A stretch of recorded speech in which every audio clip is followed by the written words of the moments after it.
नमस्कार मंडळी, मी Gauri home kitchen ब्लॉगमध्ये तुम्हा सगळ्यांचं मनापासून स्वागत करते।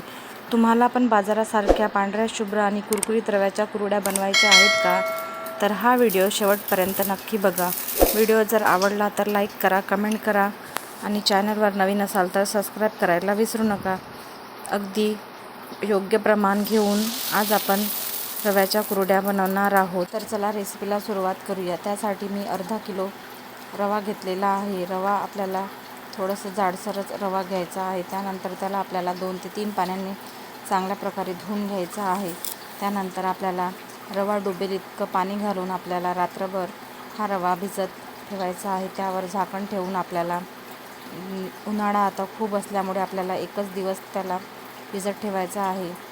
तुम्हाला हवं असेल तर तुम्ही 2 दिवससुद्धा भिजत ठेवू शकता। त्यानंतर आपला रवा बघा चांगल्या प्रकारे भिजलेला आहे। दुसऱ्या दिवशी आपल्याला त्यामधील पाणी काढून घ्यायचं आहे। जेवढं आपण पाणी निथळून घेऊ शकतो तेवढं पाणी आपल्याला निथळून घ्यायचं आहे। रव्यामध्ये एकही पाणी आपल्याला ठेवायचं नाही, कारण त्यानंतर रव्यामध्ये जर पाणी असलं तर त्यामध्ये आपलं कुरड्या बरोबर जमणार नाही। तर बघू शकता जेवढं शक्य होईल तेवढं आपल्याला पाणी काढून घ्यायचं आहे।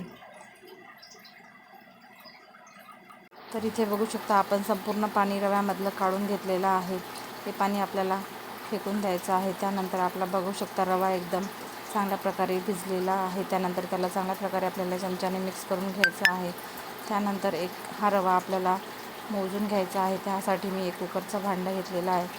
त्यानंतर त्यामध्ये सगळा रवा आपल्याला टाकून घ्यायचा आहे आणि रवा आपल्याला किती आहे तेवढा रवा मोजून घ्यायचा आहे। जेवढा रवा असेल तेवढंच पाणी आपल्याला गरम करायला ठेवायचं आहे।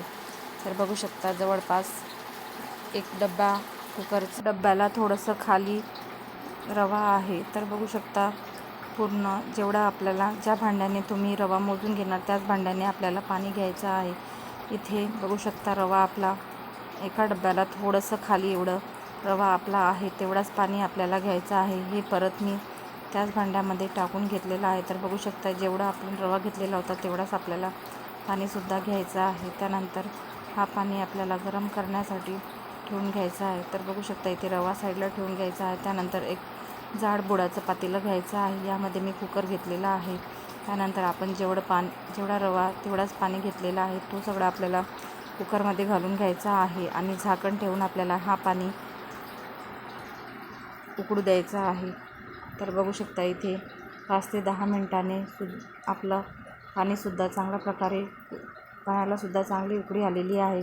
लगेच त्यामधील आपल्याला एक छोटी अर्धी वाटी आपल्याला पाणी काढून घ्यायचं आहे, जेणेकरून आपलं पीठ सपट होणार नाही आणि आपल्या कुरड्या चांगल्या तयार होतील।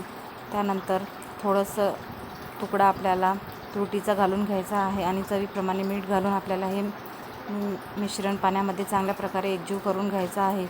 चमच्याच्या सहाय्याने आपल्याला चांगल्या प्रकारे हे मिश्रण एकजीव करून घ्यायचं आहे आणि लगेचच आपल्याला आपण जो रवा भिजत ठेवलेला होता त्यालासुद्धा चांगल्या प्रकारे मिक्स करून घ्यायचा आहे आणि त्यानंतर थोडं करून आपल्याला लगेच पीठ घाटून घ्यायचं आहे। तर बघू शकता इथे आपलं लगेचच आपल्याला हळूहळू करत आपल्याला पीठ सतत हलवत राहायचं आहे, जेणेकरून आपल्या गुठळ्या तयार होणार नाही।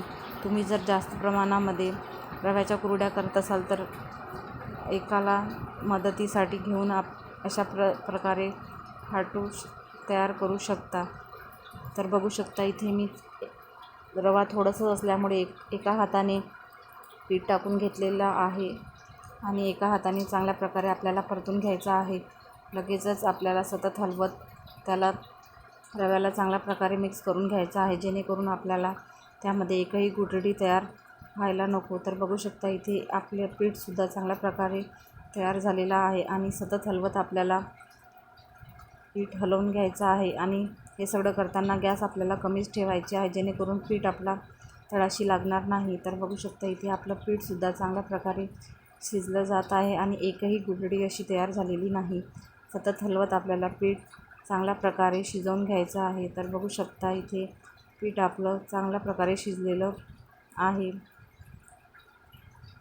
सतत हलवत आपल्याला एकदम घट्टसर होईपर्यंत आपल्याला पीठ शिजवून घ्यायचं आहे। तर बघू शकता इथे अशा प्रकारची कन्सिस्टन्सी आपल्याला हवी। जर पीठ पातळ झाला तर आपल्याला कुरड्या करता येणार नाही. तर बघू शकता इथे पीठ आपलं एकदम परफेक्ट, आणि आपण थोडंसं पाणी काढून ठेवलं होतं त्यामुळे आपलं पीठसुद्धा एकदम परफेक्ट असं तयार झालेलं आहे. कधीकधी आपण पाणी काढत असताना कधीही रव्याच्या कुरड्या करताना थोडंसं त्यामधील पाणी काढून ठेवायचं, कारण आपण जेव्हा रव्यामधील पाणी झाळत असतो तेव्हा त्यामध्ये थोडंसं पाणी असू शकते. त्यामुळे आपल्या रव्याच्या कुरड्या जो रवा आहे तो पातळ होऊ शकतो. त्यानंतर बघू शकता इथे आपलं रवासुद्धा तयार झालेला आहे. त्यानंतर त्याला खाली उठून बघू शकता किती चांगलं घट्टसर असं तयार झालेलं आहे. त्यानंतर त्याला आपल्याला साच्यामध्ये घालून घ्यायचं आहे. तुमच्याकडे याला सुऱ्या, आमच्याकडे याला साचाच म्हणतात, तुमच्याकडे याला काय म्हणतात हे मला कमेंट करून नक्की सांगा. त्यानंतर त्याला आपल्याला साच्यामध्ये भरून घ्यायचं आहे आणि लगेचच आपल्याला त्यावर झाकण ठेवून घ्यायचं आहे, जेणेकरून तो थंड व्हायला नको. त्यानंतर एक एक करून आपण अशाच प्रकारे कुरड्या सगळ्या करून घ्यायच्या आहे. तर आधीच थोड्याशा कुरड्या मी करून घेतलेल्या होत्या, तर बघू शकता. त्यानंतर कुरड्या तुम्हाला करून दाखवत आहे. तर बघू शकता किती चांगल्या प्रकारे आपल्या कुरड्यासुद्धा पडत आहेत आणि एकदम परफेक्ट अशा तयार झालेल्या आहेत. तुम्हाला हवं तेवढे तुम्ही राऊंड तयार करून घेऊ शकता. त्यामध्ये मी एकच राऊंड असं तयार करून घेतलेलं आहे, जेणेकरून त्या लवकर एकदम जाडसरही केला तर त्या लवकर सुकत नाही. तर बघू शकता इथे आपल्या सगळ्याच कुरड्या अशाच प्रकारे आपल्याला तयार करून घ्यायच्या आहे आणि उन्हामध्ये आपल्याला 2 ते 3 दिवस चांगल्या प्रकारे कडकडीत उन्हामध्ये सुकवून घ्यायच्या आहेत, जेणेकरून त्या आपल्या वर्षभर टिकतील. तर बघू शकता इथे आपल्या सगळ्याच कुरड्या अशाच प्रकारे मी करून घेतलेलं आहे. तर त्यानंतर परत थोडंसं मिश्रण त्यामध्ये घालून परत कुरड्या मी तयार करून घेतलेल्या आहेत. तर बघू शकता अशाच प्रकारे आपल्याला सगळ्या कुरड्या तयार करून घ्यायच्या आहेत आणि उन्हामध्ये आपल्याला 2 दिवस चांगल्या प्रकारे कुरड्या वाळवून घ्यायच्या आहेत. तर बघू शकता इथे एक एक करून साधारण अर्धा किलोच्या साधारण 30 ते 40 कुरड्या तयार झालेल्या आहेत. त्यानंतर आपल्याला 2 दिवस चांगल्या प्रकारे कडकडीत वाळत ठेवायच्या आहेत. तर बघू शकता 2 दिवसांनी आपल्या कुरड्यासुद्धा चांगल्या प्रकारे वाळलेल्या आहेत. तुम्हाला एक एक कुरडी मी तळून दाखवते. तर बघू शकता इथे आपल्या कुरड्या एकदम परफेक्ट अशा तयार झालेल्या आहेत. त्यानंतर इथे मी तेल गरम करायला ठेवलेलं आहे.